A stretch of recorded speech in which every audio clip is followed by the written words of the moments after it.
जय हिंद विद्यार्थियों, परिणामपुर के डिजिटल प्लेटफॉर्म पे आपका हार्दिक स्वागत है। परिणामपुर के पूरे परिवार की तरफ से आपका हार्दिक स्वागत, अभिनंदन एवं वंदन है। हिंदी की इस क्लास में हम अपने जो सफ़र को आगे बढ़ाते हैं और बात करते हैं हम यूपी लेखपाल, यूपी कांस्टेबल और यूपी SSSC के थ्रू जितने एग्ज़ाम किए जाते हैं उसमें हिंदी किस टाइप से पूछी जाती है उन पर हम चर्चा करेंगे। थोड़ा हिंदी के इतिहास के बारे में भी जानेंगे, आदिकाल से लेकर और आधुनिक हिंदी तक का सफ़र क्या रहा है, कितने कालखंडों में बांटा गया है, इस पर भी हम चर्चा करेंगे।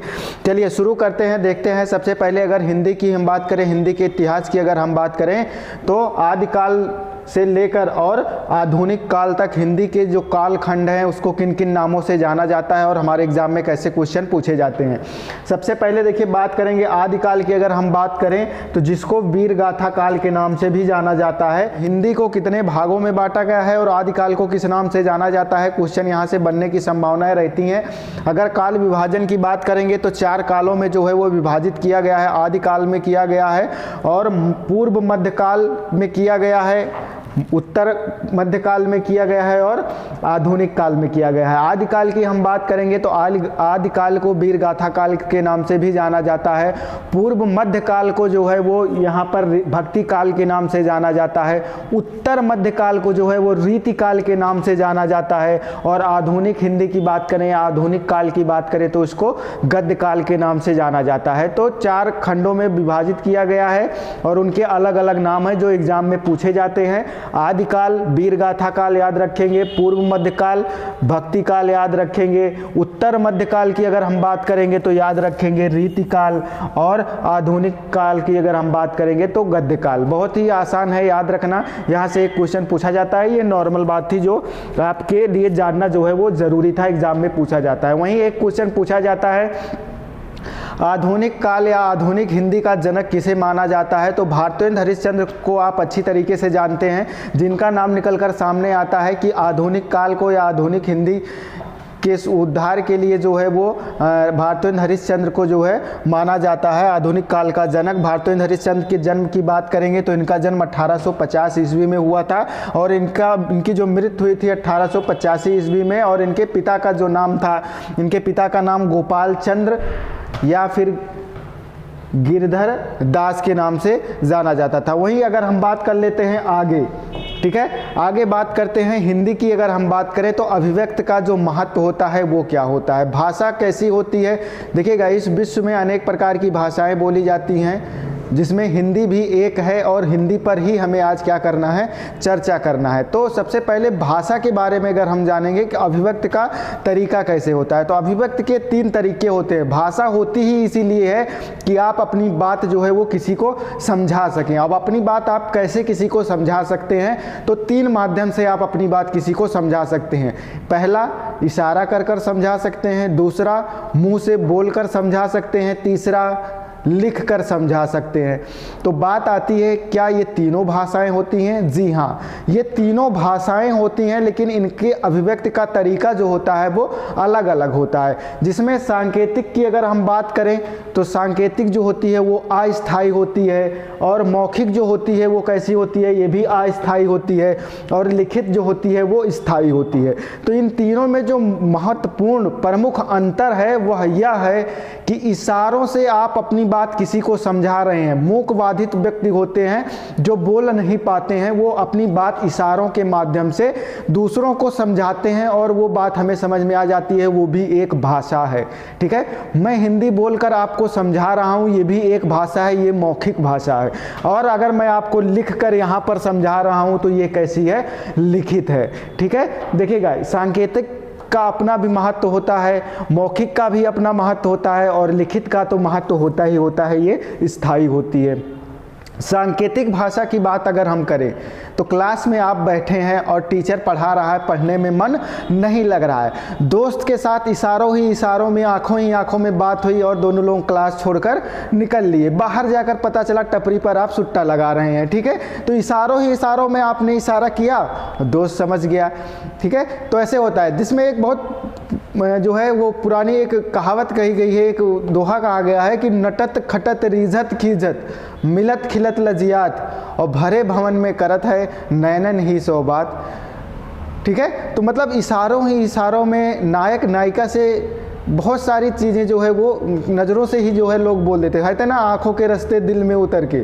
आज तक हमको ये बाईपास नहीं समझ में आया कि आँखों से दिल में जाने का रास्ता कैसे है। आँखों के रास्ते दिल में उतर के ले गई मेरी जान, ठीक है। तो इस प्रकार सांकेतिक भाषा हो गई, इशारों ही इशारों में काम हो गया, भाई समझ गया सामने वाला, भाषा हो गई, काम आपका हो गया। वहीं मौखिक की बात करेंगे तो मौखिक कैसी है, अस्थायी है, ठीक है। आपने किसी को कुछ बोला, नायक ने नायिका से कुछ कहा, अपना प्रेम का इजहार किया, मुंह से बोल दिया, ठीक है, मैं तुमसे बहुत प्रेम करता हूँ, बात वहीं समाप्त हो गई, उसका कोई साक्ष्य प्रमाण नहीं, नायिका ने सुन लिया, दोनों का काम हो गया, बात खत्म। लेकिन आपने, नायक ने नायिका को लिख कर दे दिया, मैं आपसे बहुत प्रेम करता हूँ, और वह खत लग गया घर वालों के पास, तो लैला मजनू की जैसी हालत हो जाएगी, नायक ढंग से कूटा जाएगा, क्योंकि घर वालों के पास कैसा हो जाएगा, लिखित साक्ष्य हो जाएगा कि भैया तुम्ही ने लिख कर दिया है ना, बोला तो काम चल गया, उसका कोई वो नहीं। आगे अगर हम बात करेंगे इसमें, तो ये इसमें याद रखिएगा, सांकेतिक जो होती है वो अस्थायी होती है, मौखिक जो होती है वो भी अस्थायी होती है, लेकिन जो लिखित होती है वो कैसी होती है, स्थायी होती है। अब इसमें अगर हम आगे बात करेंगे हिंदी भाषा, हिंदी भाषा की मूल उत्पत्ति जो है वो संस्कृत को माना जाता है, लेकिन ये भी दो प्रकार से याद रखिएगा। संस्कृत में भी दो प्रकार आप याद रखेंगे, एक वैदिक संस्कृत होती है और एक लौकिक संस्कृत होती है। वैदिक संस्कृत हम बात करेंगे वेदों की भाषा होती है, वेद पुराणों की भाषा होती है। वहीं लौकिक संस्कृत की अगर हम बात करेंगे तो लौकिक संस्कृत को सरल संस्कृत माना जाता है, सरल भाषा माना जाता है, जहां से हिंदी निकलकर आपके सामने आई है। और हिंदी भाषा पर अगर हम बात करें मेनली, तो आप इस पे याद रखिएगा, लौकिक संस्कृत जहाँ से हिंदी का सफ़र शुरू होता है और वहाँ से परिवर्तन होते होते आज हम आधुनिक हिंदी तक पहुँचे हैं। तो सबसे पहले आप याद रखेंगे पाली। पाली भाषा कहाँ की भाषा, पाली बौद्ध धर्म की सबसे प्रमुख भाषा है। ये एग्जाम में बहुत बार क्वेश्चन पूछा गया है, आपको याद भी रखना है। पाली कैसी भाषा है, बौद्ध धर्म की बहुत पुरानी भाषा है, प्रमुख भाषा है। तो पाली से सफ़र शुरू होता है हिंदी का। उसके बाद आती है प्राकृत। प्राकृत कौन सी भाषा है, प्राकृत जो है वो जैन धर्म की प्रमुख भाषा है, ठीक है। तो इस पर भी आप याद रखेंगे, बात करेंगे। इसके बाद सफर आगे बढ़ता है अपभ्रंश का। अपभ्रंश पर जब हम आते हैं, उसके आगे जब हम चलते हैं तो हिंदी अब देखिए आसान होना शुरू हो जा रही है। उसके बाद हम बात करेंगे औहट आता है, औहट के बाद फिर आती है पुरानी हिंदी, और उसके बाद फिर आती है कौन सी, आधुनिक हिंदी। अगर विश्व में भारोपीय भाषा परिवार की बात करें या फिर भारतीय भाषा परिवार की हम बात करें, तो उसमें आपको दो भाषाएं याद रखनी है। एक आर्य परिवार की भाषा याद रखनी है, और दूसरी जो याद रखनी है वो द्रविड़ परिवार की भाषा याद रखनी है। आर्य परिवार की भाषा उत्तर पश्चिमी इंडिया में बोली जाती है, भारत में बोली जाती है, और द्रविड़ परिवार की जो भाषा होती है वो दक्षिणी भारत में बोली जाती है। तो इसमें आपको अंतर करने में कोई ज़्यादा समस्या नहीं होने वाली है, ठीक है। तो देखिएगा, बात करते हैं किसकी, आर्य परिवार की भाषा की। अगर हम बात करें तो उनकी संस्कृत थी, संस्कृत से ही हिंदी का जन्म हुआ। तो उत्तर भारत की भाषा जो है वो आर्य परिवार की भाषा में आती है, या फिर संस्कृत जो है वो आर्यों की भाषा में या आर्य परिवार की भाषा में आती है। लेकिन अगर दक्षिण भारत की तरफ हम जाएंगे, तो दक्षिण भारत की तरफ जब हम जाकर देखेंगे तो वहाँ पर तमिल बोली जाती है, कन्नड़ बोली जाती है, तेलुगु बोली जाती है, वहाँ पर केरला में अलग भाषा बोली जाती है। तो वहाँ की भाषाएं जो है वो द्रविड़ परिवार की भाषाएं हैं, ठीक है। वो कैसी हैं, द्रविड़ परिवार की भाषाएं हैं, जिसको हम दक्षिण भारत की भाषा बोलते हैं। तो विश्व में भारोपीय परिवार या भारत में भारतीय में बात कर लें, भारतीय भाषा परिवार में, तो दो आपको याद रखना है। अब फिर हम चलते हैं अपने उसी पुराने टॉपिक पे। कौन से टॉपिक पे, इन उपभाषाओं पर हम क्या करते हैं, बात करते हैं, ठीक है। तो देखिएगा, उपभाषाओं में हम बात करेंगे, ये आपके सामने है। तो उपभाषाएं आपको 5 जो है वो याद रखनी है। कौन सी 5 याद रखनी है उपभाषाएं, तो जो 5 उपभाषाएं हिंदी की याद रखनी है वो 5 प्रकार से हिंदी की जो उपभाषाएं हैं उसमें आपको पहला याद रखना है पश्चिमी हिंदी, दूसरा याद रखना है पूर्वी हिंदी, तीसरा याद रखना है बिहारी हिंदी, चौथा याद रखना है राजस्थानी हिंदी, और 5वां याद रखना है पहाड़ी हिंदी। तो हिंदी की ये 5 उपभाषाएं हैं, है ना। इन्हीं 5 भाषाओं पे हम जो है वो चर्चा करेंगे। तो सबसे पहले जो इसमें आपके सामने निकल कर आता है वो आता है पश्चिमी हिंदी। पश्चिमी हिंदी की अगर हम बात करें तो पश्चिमी हिंदी के अंतर्गत कौन कौन सी चीज़ें बोली जाती हैं, पश्चिमी हिंदी कहाँ पर बोली जाती है। तो पश्चिमी हिंदी हिंदी की बोली है, हिंदी की उपभाषा है, और पश्चिमी हिंदी के अंतर्गत अनेक प्रकार की जो है वो बोलियां हैं। तो इस पर भी हम बात करेंगे। तो सबसे पहले पश्चिमी हिंदी याद रखेंगे, पूर्वी हिंदी याद रखेंगे, बिहारी हिंदी याद रखेंगे, बिहार के क्षेत्र में बोली जाने वाली। उसके बाद राजस्थानी हिंदी याद रखेंगे, राजस्थान के क्षेत्र में बोली जाने वाली भाषा। पहाड़ी हिंदी याद रखेंगे, कहाँ पर, पहाड़ी क्षेत्रों में बोली जाने वाली, कुमाऊं गढ़वाल जैसे क्षेत्रों में बोली जाने वाली भाषा को पहाड़ी हिंदी के नाम से जानते हैं। बात करते हैं किसकी, पश्चिमी हिंदी की।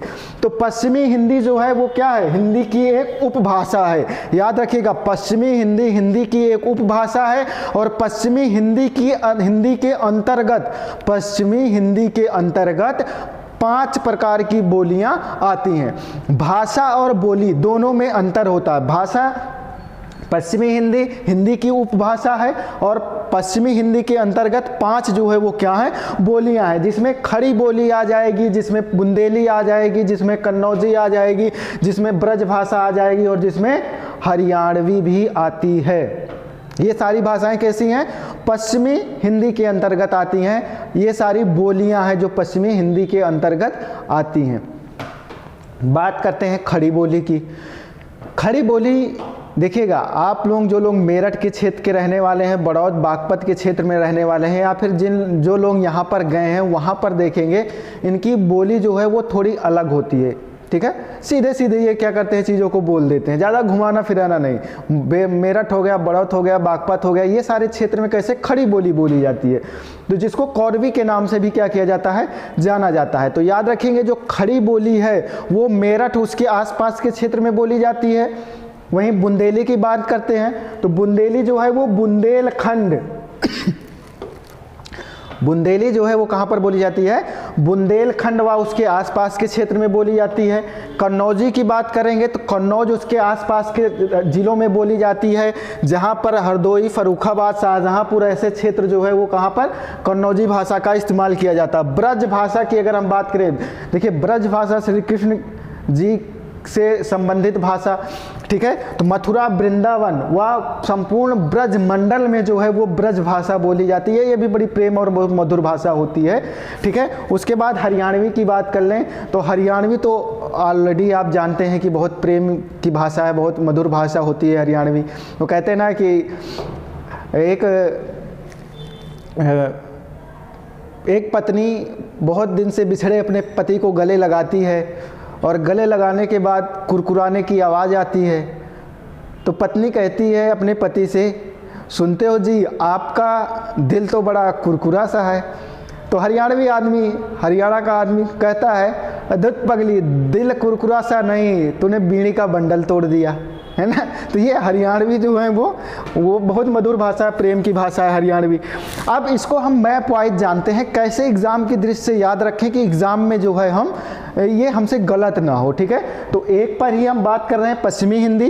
तो पश्चिमी हिंदी को हम समझेंगे किससे, मैप से, और मैप से समझेंगे कैसे। ठीक है, तो जानिएगा हम मैप से जो है इसको कैसे जानते हैं जिससे हमें याद रहे। तो सबसे पहले आप ध्यान दीजिएगा, बात हम कर रहे हैं किसकी, बात हम कर रहे हैं हिंदी की 5 उपभाषाओं में से पहली उपभाषा जिसको पश्चिमी हिंदी के नाम से क्या किया जाता है, जाना जाता है।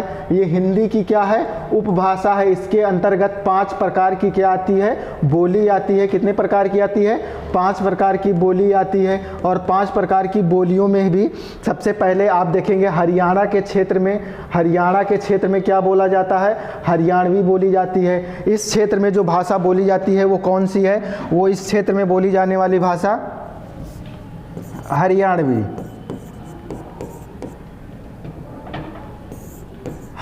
हरियाणा के क्षेत्र में बोली जाएगी। दूसरा अगर बात करते हैं खड़ी बोली, मेरठ के क्षेत्र में कैसी बोली जाती है, खड़ी बोली। उसके आसपास के ज़िलों में खड़ी बोली बोली जाती है। उसके बाद बात करते हैं फर्रुखाबाद, हरदोई, यहाँ पर कैसी बोली जाती है, फर्रुखाबाद का जो ये क्षेत्र है यहाँ पर कैसी बोली जाती है, कन्नौजी बोली जाती है। ठीक है, बुंदेलखंड के क्षेत्र में कैसी बोली जाती है? बुंदेलखंड के क्षेत्र में कैसी बोली जाती है? बुंदेली बोली जाती है। वहीं बात कर लेते हैं हम कैसी? ब्रज भाषा। तो ब्रज भाषा याद रखेंगे आप, मथुरा, वृंदावन व संपूर्ण ब्रज मंडल में कैसी बोली जाती है? ब्रज भाषा बोली जाती है। कैसी बोली जाती है? ब्रज भाषा बोली जाती है। वहीं 5 प्रकार की आपकी हो गई, 1 2 3 4 5। तो ये पाँचों की पाँचों जो बोलियाँ, पाँचों की पाँचों जो बोलियाँ हैं, ये किसके अंतर्गत आती हैं? ये पश्चिमी हिंदी के अंतर्गत आती हैं। ठीक है। अब बात करते हैं हम पूर्वी हिंदी की। तो पूर्वी हिंदी में कौन कौन सी बोली जाती हैं, कहाँ पर बोली जाती हैं, उस पर चर्चा करते हैं। देखिएगा, बात करेंगे हम किसकी? बात करेंगे हम पूर्वी हिंदी की। किसकी बात करेंगे? पूर्वी हिंदी। तो दूसरे नंबर पे जो आपकी हिंदी की उपभाषा आती है वो कौन सी आती है? पूर्वी हिंदी। तो पूर्वी हिंदी किन किन क्षेत्रों पर बोली जाती है, कहाँ कहाँ बोली जाती है, इस पर हम बात करेंगे। चलिए बात कर लेते हैं हम पूर्वी हिंदी की। देखिए, पूर्वी हिंदी को 3 भागों में हम बांट सकते हैं। ठीक है, 3 भागों में या 3 प्रकार की बोलियां जो है वो पूर्वी हिंदी के अंतर्गत आती हैं। उस पर हम चर्चा करते हैं कौन कौन सी 3 प्रकार की हमारे अंतर्गत पूर्वी हिंदी पर आती हैं। तो सबसे पहले अगर हम बात करते हैं पूर्वी हिंदी के अंतर्गत आपकी एक भाषा आ जाती है, बोली आ जाती है, जिसका नाम है अवधी। ठीक है, अवधी भाषा जो है वो किसके अंतर्गत आती है? पूर्वी हिंदी के अंतर्गत आती है। दूसरी अगर हम बात करेंगे बघेली, दूसरी जो हो जाएगी बघेली हो जाएगी। और तीसरी की अगर हम बात करेंगे छत्तीसगढ़ी। ठीक है, तीसरी जो हो जाएगी वो कौन सी हो जाएगी? छत्तीसगढ़ी या छत्तीसगढ़िया, है ना, छत्तीसगढ़िया। 3 प्रकार की बोलियां जो है वो आ जाती हैं। अवधी बोली हो जाएगी, फिर मैं बता रहा हूँ ये पूर्वी हिंदी की ही उपभाषा है और इसके अंतर्गत 3 प्रकार की बोलियां जो है वो आती हैं। ठीक है, बोली और भाषा में क्या होता है? अंतर होता है। ठीक है, 3 प्रकार की। देखिए, लोकल क्षेत्र में जो बोली भाषाएं बोली जाती हैं उसको बोली कहते हैं, और जो बड़े लेवल पर थोड़ा होती हैं उसको भाषा के आधार पर हम जान सकते हैं। तो इसमें हमने देखा अवधी जो है वो बोली है, कहाँ पर बोली जाएगी, है ना? अवधी जो बोली है वो कहाँ पर बोली जाएगी? तो आपको पता है संपूर्ण अवध क्षेत्र में जो है वो अवधी बोली जाती है। अब अवधी की अगर हम बात कर लेंगे तो अवध के नवाब मतलब लखनऊ में कौन सी बोली जाती है? अवधी बोली जाती है। अवध क्षेत्र मतलब कौन सा? अयोध्या भगवान श्री रामचंद्र की जन्मभूमि, वहाँ पर भी कौन सी बोली जाती है? अवधी बोली जाती है। सुल्तानपुर में भी कौन सी बोली जाती है? अवधी बोली जाती है। अंबेडकर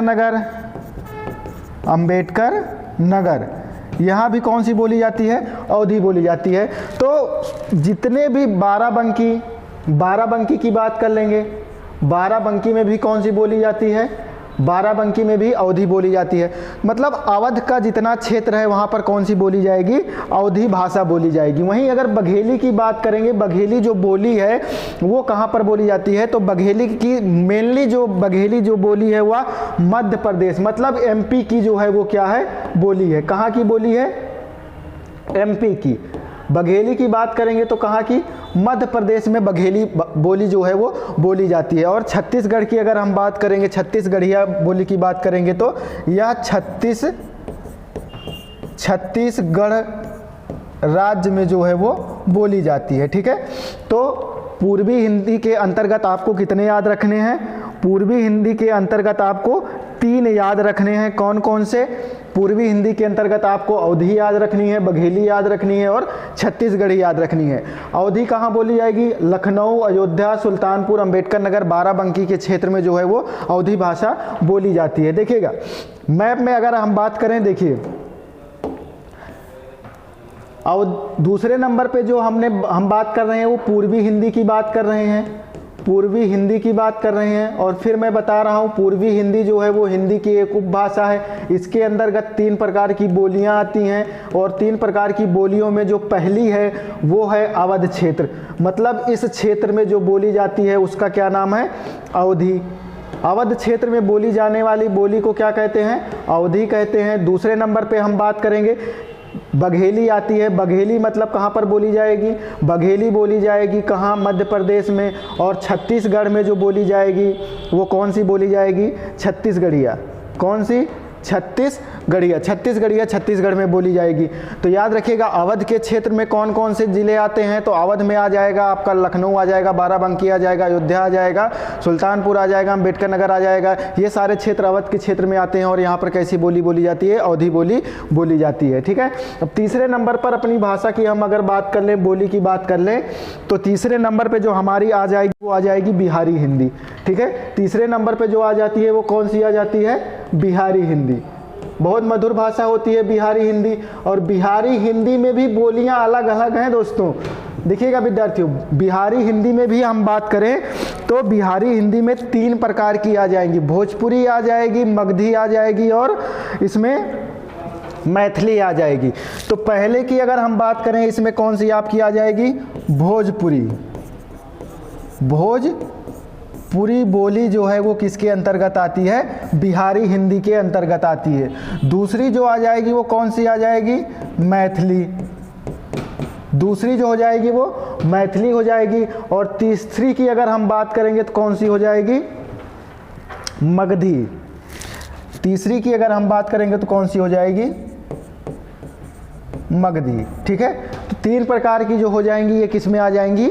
ये आ जाएंगी बिहारी हिंदी में। तो बिहारी हिंदी में हमें याद रखना है भोजपुरी। भोजपुरी कहाँ बोली जाती है? तो पूर्वी उत्तर प्रदेश में, जिसमें आप पूर्वी उत्तर प्रदेश में चले जाइए, बलिया, गाजीपुर, ये सारे क्षेत्रों में कैसी बोली जाती है? भोजपुरी बोली जाती है। तो हम इसमें बात कर लें कौन कौन से क्षेत्र आएंगे अगर आपसे एग्जाम में पूछता है, जिससे आपको क्या रहे? याद रहे। तो याद रखिएगा गोरखपुर, याद रखेंगे क्या? गोरखपुर। गोरखपुर के बाद आप बलिया, देवरिया, गाजीपुर। ये सारे क्षेत्रों में कैसी बोली जाती है? ये सारे क्षेत्रों में आप जान लीजिए भोजपुरी का जो है वो शुरू, मतलब पश्चिमी मध्य उत्तर प्रदेश जैसे ही ख़त्म होता है और पूर्वी उत्तर प्रदेश शुरू होता है। तो पूर्वी उत्तर प्रदेश में धीरे धीरे भाषा जो है वो बोली चेंज होना शुरू हो जाती है और पूर्वी उत्तर प्रदेश के बॉर्डर तक पहुंचते पहुंचते बिहार और उत्तर प्रदेश तक बॉर्डर तक पहुंचते जितने भी ज़िले आसपास के हैं वहाँ पर लगभग भोजपुरी शुरू हो जाती है। मैथिली जो है वो बिहार की भाषा, बिहार में बोली जाती है। और मगध क्षेत्र में, संपूर्ण मगध क्षेत्र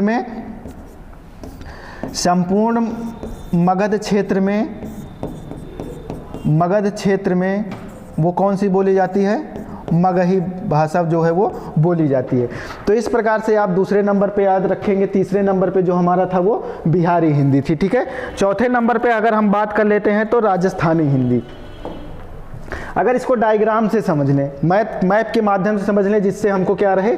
याद रहे। तो मैप के माध्यम से देखिए, अगर हम समझेंगे इसको तो मैप के माध्यम से हम किस प्रकार से इसको जान सकते हैं। तो फिर मैं तीसरे नंबर की बात कर रहा हूँ। तीसरे नंबर पे यहाँ पर कौन आ गया? तीसरे नंबर पे यहाँ पर आया आपका बिहारी हिंदी। कौन सी? बिहारी हिंदी। और इसमें भी हमने आपको बताया 3 प्रकार की क्या है? 3 प्रकार की बोली हैं। कितने प्रकार की बोली है? 3 प्रकार की जो है वो बोली है। पहली बोली की अगर हम बात कर लें तो इसमें आपका हो जाएगा भोजपुरी। तो देखिएगा भोजपुरी हमने बताया पूर्वी उत्तर प्रदेश और बिहार के बॉर्डर वाले जितने ज़िले हैं वहाँ पर भोजपुरी हिंदी जो है वो बोली जाती है। उत्तर प्रदेश की अगर बात कर लें और बिहार की भी बात कर लें। दूसरे नंबर पे जो आपका आ गया वो कौन सा? पहले नंबर पे हो गया भोजपुरी। दूसरे नंबर पे अगर हम बात कर लें इस मगध क्षेत्र में, पटना इधर पूरा क्षेत्र में कौन सी बोली जाती है? मगधी। ठीक है। कौन सी बोली जाती है? मगधी बोली जाती है। और अगर हम बात कर लेते हैं मैथिली भी कहाँ की? इस क्षेत्र की भाषा है, बिहार की। मैथिली बोली जाती है यहाँ पर। तो देखिएगा धीरे धीरे यहाँ से हमने शुरू किया था सफ़र और यहाँ से कहाँ तक, यहाँ तक। अब पूरब की तरफ बढ़ रहे हैं, पूरब की तरफ बोला मतलब बोलियाँ जो बोली जाती हैं उसके बारे में जाना। तो ये तीनों जो है बिहारी हिंदी के अंतर्गत आती हैं, ठीक है। अब बात कर लेते हैं चौथे नंबर पे। चौथे नंबर पे आ जाएगा आपका राजस्थानी हिंदी। कौन सा? राजस्थानी हिंदी। राजस्थानी हिंदी। राजस्थानी हिंदी में क्या हो जाएगा? राजस्थानी हिंदी को भी कई बोलियों में विभाजित किया गया है। राजस्थानी हिंदी में कौन कौन सी बोली आपकी आ जाएगी? तो इसमें याद रखिएगा सबसे पहले आपकी आ जाएगी मारवाड़ी आ जाएगी, जयपुरी आ जाएगी, मेवाती आ जाएगी और मालवी आ जाएगी। तो 4 प्रकार की बोलियां जो हैं वो किस में हो जाएंगी? राजस्थानी हिंदी में हो जाएंगी। कितने प्रकार की? 4 प्रकार की। पहले की अगर हम बात कर लें तो कौन सी हो जाएगी? पहले की अगर हम बात करें तो इसमें मारवाड़ी हिंदी आ जाएगी। कौन सी? मारवाड़ी बोली। मारवाड़ी बोली। दूसरे नंबर पे अगर हम बात करेंगे, दूसरे नंबर पे अगर हम बात करेंगे तो दूसरे नंबर पे इसमें आ जाएगी जयपुरी। जयपुरी दूसरे नंबर पे कौन सी हो जाएगी? जयपुरी हो जाएगी। पहले नंबर पे मारवाड़ी हो जाएगी, दूसरे नंबर पे जयपुरी हो जाएगी। और अगर हम तीसरे नंबर पे बात करते हैं तो तीसरे नंबर पे मेवाती हो जाएगी और चौथे नंबर पे मालवी हो जाएगी। तीसरे नंबर पे कौन सी हो जाएगी? मेवाती हो जाएगी। मेवाती तीसरे नंबर पे हो जाएगी मेवाती। और चौथे नंबर पे जो हो जाएगी वो कौन सी हो जाएगी आपकी? चौथे नंबर पे आपकी हो जाएगी मालवी। तो ये राजस्थानी हिंदी की जो है वो बोलियां हैं जो 4 प्रकार से हैं। मारवाड़ी है, जयपुरी है, मेवाली है और मालवी है। वहीं अगर हम बात कर लेते हैं अब 5वीं उपभाषा हिंदी की, जिसको नाम से जाना जाता है कौन सी? पहाड़ी हिंदी। जिसको किस नाम से जाना जाता है? पहाड़ी हिंदी। 5वीं की अगर हम बात करेंगे पहाड़ी हिंदी। पहाड़ी हिंदी की दोस्तों अगर बात करें तो देखिएगा पहाड़ी हिंदी में कौन सी? तो पहाड़ी हिंदी में भी कई प्रकार की बोलियां हैं। कितने प्रकार की बोलियां हैं? तो इसको 3 भागों में जो है वो विभाजित किया गया है। कितने भागों में विभाजित किया गया है? 3 भागों में विभाजित किया गया है। पहले की बात कर लें, गढ़वाली है, नेपाली है और कुमाऊनी है। कौन सी है? गढ़वाली है। गढ़वाली जो भाषा बोली जाती है वो किसके अंतर्गत आती है? पहाड़ी हिंदी के अंतर्गत आती है। वहीं नेपाली जो बोली जाती है वो भी किसके अंतर्गत आती है? हिंदी की जो 5वीं उपभाषा है पहाड़ी, उसके अंदर की बोली है नेपाली। और अगर तीसरे नंबर की बात करें तो कुमाऊनी, ये भी किसकी भाषा है? ये भी जो है हिंदी की बोली है, ठीक है। और किसके अंतर्गत बोली जाती है? तो बोली जाती है पहाड़ी हिंदी के अंतर्गत, ठीक है। तो हिंदी की 5 उपभाषाएं और 5 उपभाषाओं में अलग अलग प्रकार की बोलियां हैं जिस पर हमने चर्चा की। लेकिन आपको एक बात और याद रखना है हिंदी के इस सफ़र में, वो ऐतिहासिक दिन जब हिंदी को औपचारिक रूप से नहीं संवैधानिक रूप से भारत के संविधान का अभिन्न अंग बनाया गया, 14 सितंबर 1949, ठीक है। तो एक डेट आपको याद रखनी है जो एग्ज़ाम में कभी कभी पूछा जाता है, हिंदी दिवस कब मनाया जाता है? तो याद रखिएगा 14 सितंबर 1949 को हिंदी को वह सम्मान मिला, वह प्रतिष्ठा मिली जिसके लिए हिंदी को हम जानते हैं। 14 सितंबर 1949 को संवैधानिक रूप से हिंदी को भारत के संविधान में जो है वो कॉन्स्टिट्यूशन में शामिल किया गया। अब कॉन्स्टिट्यूशन में अगर शामिल किया गया तो अनुच्छेद कौन सा था ये भी पूछा जाता है, भाग कौन सा था ये भी पूछा जाता है, और सूची कौन सी है ये भी क्वेश्चन जो है वो आपके एग्जाम में पूछा जाता है। तो आप लोगों को अच्छी तरीके से याद होगा, है ना, आप लोगों को अच्छी तरीके से याद होगा अनुच्छेद कितने के तहत हिंदी को हमारे संविधान में रखा गया है। तो याद रखिएगा 343 से लेकर 351 तक जो अनुच्छेद है उसमें हिंदी का क्या किया गया है? जिक्र किया गया है। वहीं बात अगर हम कर लेते हैं किसकी? भाग की, तो भाग 7 में रखा गया, और सूची की बात करेंगे तो सूची 8वीं है।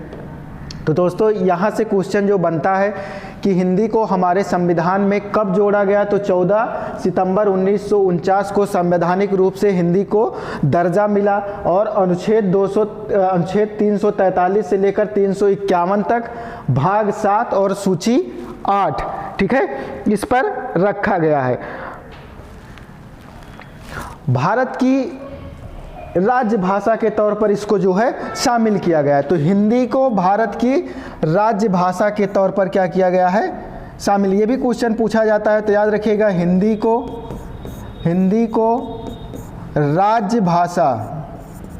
राज्य भाषा के तौर पर जो है वो हमारे संविधान में शामिल किया गया है। तो अब क्वेश्चन अगर पूछता है हिंदी कैसी भाषा है, तो हिंदी जोड़ा गया, राज्य भाषा के तौर पर जोड़ा गया, यहाँ से भी जो है वो क्वेश्चन पूछा जाता है। लेकिन वहीं पर बात आती है, एक बात कही गई भाषा हिंदी होगी, लेकिन लिपि क्या होगी, लिखने का क्या तरीका होगा, तो जो लिखने का तरीका होगा, जो लिपि होगी वो देवनागरी होगी। तो सवाल इसमें भी पैदा होता है कि देवनागरी क्या होती है, ठीक है। देखिएगा बात की गई भाषा होगी हिंदी और लिपि होगी क्या, देवनागरी। और देवनागरी की अगर हम बात करें तो लिपि और भाषा में क्या अंतर होता है, सबसे पहले ये जानिए। देखिएगा लिपि की अगर हम बात करें, लिपि का जो होता है वो लेखन से इसका तात्पर्य होता है और भाषा का जो तात्पर्य होता है वो मौखिक से होता है। लिखने की शैली लिपि कहलाती है और बोलने की शैली भाषा कहलाती है, ठीक है। अगर इसमें बात करें, लिपि में जो है वो दृश्य होता है, भाषा में जो है वो श्रव्य होता है, मतलब सुनने का जो होता है वो भाषा और लिखने का जो दृश्य होता है वो लिपि होती है। तो भारत के संविधान में यह कहा गया कि लिपि जो है वो देवनागरी होगी। तो देवनागरी कहाँ से निकल कर आई, तो देखिएगा देवनागरी की उत्पत्ति जो है वो ब्राह्मणी लिपि को माना जाता है। और ब्राह्मणी लिपि से कैसे देवनागरी निकल कर सामने आई, इस पर हम जो है बात करते हैं। देखिए ब्राह्मणी लिपि से बनी गुप्त लिपि और गुप्त लिपि से बनी कौन सी, कुटिल लिपि बनी। और कुटिल लिपि को जो है वो 2 भागों में विभाजित किया गया, जिसको पहले भाग को कहा गया देवनागरी और दूसरे भाग को कहा गया क्या, शारदा लिपि के नाम से जाना गया।